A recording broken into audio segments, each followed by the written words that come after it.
Hello guys, আজকে শুক্রবার বাজার করতে করতে দেরি হয়ে গেছে। তো এইখানে দেখুন মাছ বাজার দিয়ে কাটাই নিয়েছে। আর এখানে আছে এই যে মুরগিটা কাটা হয় না। আর এইখানে প্যাকেট করা করা পটল আছে, আর আছে আম। আম তো টক রান্না করাই লাগবে। আর এইখানে আছে এই যে দেখুন, এটা আপনারা কি বলেন, ঝিঙ্গা না তুরল, যে যা বলেন।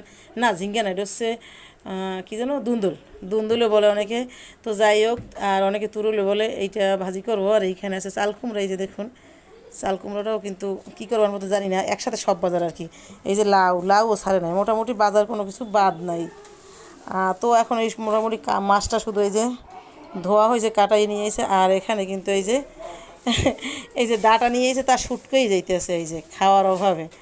আর এখানে এখন মাংস কাটবো, তো রেডি করতে করতে আজকে খাবার হয়তো কয়টা বাজবে কোনো ঠিক নেই, 4টে 5টাও বাজতে পারে, এমন একটা ব্যাপার। তো সবাই সঙ্গে থাকবেন, আর পেজটাকে অবশ্যই ফলো দেবেন। আর ইউটিউবে গিয়ে অপু কিচেন ব্লগ চ্যানেলটি সাবস্ক্রাইব করে আসবেন। আর যদি ফেসবুক থেকে দেখেন, অবশ্যই পেজটাকে আবার ফলো করে সঙ্গে থাকবেন। এই যে দুপুরে কিন্তু রান্না বান্না শুরু করে দিছি। এখানে কিন্তু আমি রুই মাছ ভেজে নিচ্ছি ভালো করে, এই যে কড়া কড়া করে ভেজে নিচ্ছি। আর এখানে কিন্তু পাট শাক অলরেডি এই যে ভাজা হইয়াও গেছে। আমার খুবই পছন্দের কিন্তু খাবার। তো বাকি যা রান্না করবো সবই শেয়ার করবো, তো আপনারা সঙ্গে থাকবেন আর শুক্রবারের রান্নাগুলো দেখবেন।